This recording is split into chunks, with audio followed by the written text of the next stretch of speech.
Jurassic world rebirth में हमें villain के तौर पर कोई मामूली डायनासोर नहीं बल्कि एक शैतान दिखाया जाएगा जो जन्म के कुछ ही महीनों के पश्चात कई रिसर्चर्स और एक विशाल रिसर्च फैसिलिटी का अंत का कारण बनता है। पर अब जब ये एक 32 वर्ष का साक्षात दानव में बदल चुका है, तब पता नहीं कि इनके पंजों से कौन कौन शहीद होने वाला है, क्योंकि यह शैतान कोई और नहीं बल्कि एक गलत एक्सपेरिमेंट का नतीजा डायाबोलस रेक्स है। इसके नाम का ही अर्थ होता है एक शैतान छिपकली राजा, जिसकी सबसे बड़ी ताकत है साहस, क्रूरता और बुद्धि। पर क्या इसकी ये सारे गुण काम आ पाएंगे उन 3 डायनासोर्स के विरुद्ध जिन्होंने जुरासिक वर्ल्ड की दुनिया में एक अलग ही नाम कमाया है? हम बात कर रहे हैं एक हाइब्रिड विनाश इंडोमिनस रेक्स, धूर्त इंडोरैप्टर तथा वास्तविकता में सभी डायनासोर्स का किंग द टी-रेक्स की। आखिर इन चारों में क्या डायाबोलस रेक्स का कोई मुकाबला नहीं, या असल जीवन का एक इतिहास टी-रेक्स के आगे किसी के भी नहीं चलेगी, या फिर इंडोमिनस या इंडोरैप्टर से कोई खतरा मोल नहीं लेना चाहेगा? आइए जानते हैं आज के इस वीडियो में। पर वीडियो में आगे बढ़ने से पहले वीडियो को लाइक करना बिल्कुल भी ना भूलें। सबसे पहले बात करें डायाबोलस रेक्स की, तो ये एक फिक्शनल कैरेक्टर है जिसके नाम का मतलब शैतान राजा छिपकली होता है। जुरासिक वर्ल्ड रीबर्थ में दिखाए जाने वाले इस दानव के बारे में ज्यादा कुछ जानकारी तो रिवील नहीं करी गई, पर कुछ सोर्स की माने तो हमें इस दानव के बारे में काफी कुछ जानने को मिलता है। बात करें इसके ओरिजिन की, तो डायाबोलस रेक्स का पृथ्वी पर जिंदा रहना कभी नियति में नहीं था, पर बाकी डायनासोर्स की भांति प्रकृति तौर पर न जन्मा और न ही ये इंडोमिनस रेक्स या इंडोरैप्टर की तरह सिर्फ हाइब्रिड है, बल्कि वैज्ञानिकों के द्वारा ये एक म्यूटेटेड हाइब्रिड डायनासोर है, क्योंकि इसे बनाने के लिए न सिर्फ टी-रेक्स के जीन इस्तेमाल किए गए बल्कि डी-रेक्स के निर्माण में वेलोसिरैप्टर, स्पाइनोसोरस, डायनोसुकस, प्रीहिस्टोरिक ऑर्थ्रोपॉड्स तथा कुछ मॉडर्न एनिमल्स के जीन भी शामिल थे। पर उन सभी के डीएनए से बना इस शैतान में एक म्यूटेशन हुई, जिसे इसे शक्तियों के अलावा 2 घातक तथा सबसे अलग 4 लिम्स मिले, और इस प्रकार टी-रेक्स जैसा बनने वाले इस प्राणी के कुल 6 लिम्स हो गए। इस शैतान के जन्म के पश्चात ही इसमें तीव्र वृद्धि, हाई न्यूरल एक्टिविटी और अत्यधिक आक्रामक स्वभाव को देखा गया, और इसी वजह से सभी इसे मारना चाहते थे, क्योंकि अगर इसे नहीं मारा जाता तो ये सभी के लिए खतरा बनता।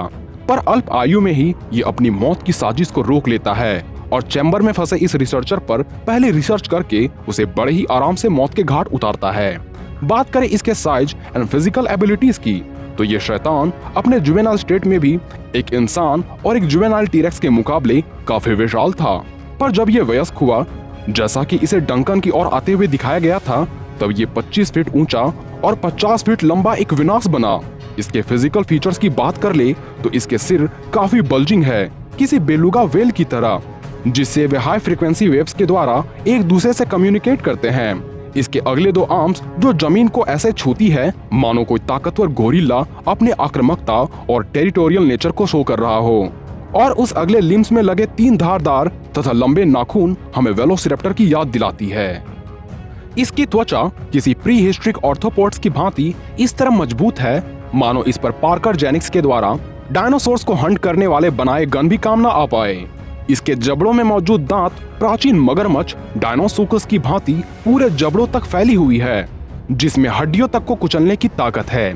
इसकी आंखों की चमक हमें ये बताती है कि इनमें रात को भी देखने की काबिलियत होगी, और ये भी टी-रेक्स की तरह रोशनी के पीछे काफी ज्यादा मोहित हो उठता है, मानो ये रोशनी को अंधकार में बदलने के लिए ही बना हो। इसके बाकी एबिलिटीज की बात कर ले तो इसकी स्ट्रेंथ तो हमें इसकी बल्कि बॉडी को ही देखकर समझ आ जाना चाहिए, क्योंकि इसकी उन्नत मांसपेशियों को देख अनुमान लगाया जा सकता है कि ये अपने से भी 2 गुना विशाल प्राणी को मारने का दम रखते हैं।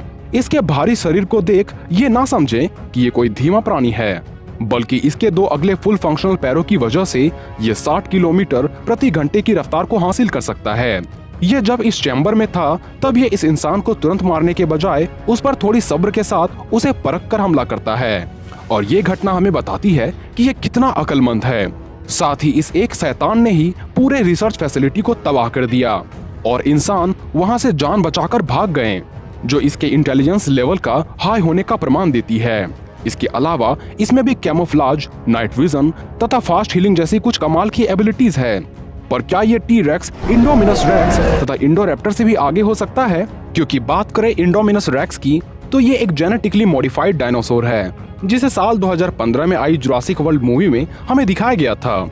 इसके जीन में भी टीरेक्स के अलावा वेलोसिरैप्टर, जिगानोटोसोरस, थेरिजिनोसोरस, मजुंगासोरस तथा कुछ मॉडर्न एनिमल्स जैसे ट्री डार्ट फ्रॉग, कटलफिश तथा पिट वाइपर जैसे जीवों के डीएनए शामिल है। इसी वजह से ये वेलोसिरैप्टर की तरह तेज, जिगानोटोसोरस की तरह विशाल शरीर, टीरेक्स के जैसे धारदार तथा तेज दांत एवं कटलफिश की तरह कैमोफ्लेज होने की एबिलिटी रखता है। और यही वजह है कि इसने एक रेक्सी को तब हराया जब ये पूरी तरह से विकसित भी नहीं था। वहीं पूर्ण रूप से विकसित होने पर इसकी ऊंचाई 22 फीट, लंबाई 50 फीट तथा वजन 8 टन तक हो जाता है। आप इंडोमिनस रेक्स को मॉन्स्टर वर्स के किंग गिद्दोरा की तरह समझ सकते हो, जिसकी पूरी एबिलिटीज दिखाने से पहले ही उसे मार दिया गया, वरना इनसे खूंखार विलन्स तो कोई हो ही नहीं सकता। बुद्धि के मामले में भी शायद कोई दूसरा डायनासोर हो जो इसे टक्कर दे पाए। ऊपर से इसकी बाइट फोर्स भी किंग ऑफ डायनासोर टीरेक्स जितनी ही बताई जाती है। अब अगर बात करें इंडोरैप्टर की, तो साल 2018 में आई movie Jurassic World Fallen Kingdom में इस आतंक के दूसरे नाम का सामना सभी ने किया, क्योंकि इसे आप इंडोमिनस रेक्स का ही अपडेटेड वर्जन कह सकते हो। पर इसमें शायद वेलोसिरैप्टर की जीन थोड़ी ज्यादा हावी हो गई, क्योंकि इसके जीन में इंडोमिनस रेक्स तथा वेलोसिरैप्टर के डीएनए शामिल थे, इसलिए यह आक्रामक होने के साथ साथ काफी चालाक बना, इंडोमिनस रेक्स से भी ज्यादा। इसके फोरलिम्स इस हद तक फंक्शनल थी कि दीवारों पर चढ़ने तथा कहीं भी लटकने में इसे जरा भी परेशानी नहीं होती। आकार में ये नन्हा शैतान महज 10 फीट ऊंचा, 24 फीट लंबा एवं 1 टन का ही है, पर इसकी नजर और आक्रामक रवैये से कोई नहीं बच सकता। ऊपर से इसकी सूंघने की क्षमता इसे एक प्रो हंटर बनाती है, और हल्के शरीर होने की वजह से ये 60 किलोमीटर प्रति घंटे की रफ्तार को भी काफी देरी तक मेंटेन कर सकता है। वहीं अब अगर बात करें टीरेक्स की, तो इसे टायरानोसोरस रेक्स के नाम से भी जाना जाता है, जो धरती पर आज से 6.5 करोड़ साल पहले दूसरे डायनासोर्स एवं बाकी जीवों के लिए आतंक का एक साक्षात काया हुआ करते थे। इसकी लंबाई 40 से 45 फीट की होती थी और जमीन से सर तक इसकी ऊंचाई 12 से 17 फीट, और ये वजन में करीब 14 टन भारी हुआ करते थे। इस शिकारी का सिर काफी बड़े आकार का होता था, साथ ही इसके 60 शक्तिशाली दांत पाए जाते थे, और इस शिकारी की बाइट फोर्स 8 टन तक होती थी। इस शिकारी की गर्दन काफी मोटी और मस्क्यूलर होती थी, जिस वजह से इसके गर्दन पर हमला कर इसे मार पाना इतना भी आसान नहीं था। इसकी फोरलिम्स भले ही थोड़े छोटे हुआ करते थे, पर क्लॉज बैटल में इसके दिए घाव को कोई कभी नहीं भुला पाता। ये भारी भरकम होने के बावजूद भी 30 किलोमीटर प्रति घंटे की रफ्तार से दौड़ सकते थे, यानी एक सामान्य इंसान के मुकाबले ये काफी फास्ट थे।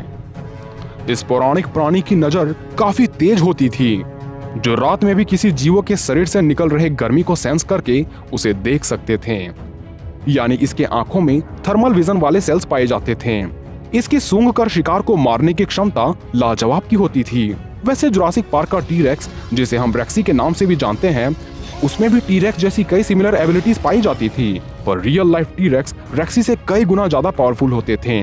इसलिए सभी को कंपेयर करें तो इसमें डीरेक्स के फुल पावर्स को अगर दिखाया जाता है तो अब शायद ये ओपिनियन बदल सकती है, वरना अभी भी इस बैटल में सबसे आगे इंडोमिनस रेक्स, उसके बाद ही डायाबोलस रेक्स, फिर टीरेक्स, उसके पश्चात इंडोरैप्टर का नाम आता है। पर ध्यान रहे, अगर रियल लाइफ टीरेक्स हो तब इसकी पोजीशन सबसे ऊपर होगी और ये जगह इससे कोई छीन नहीं सकता।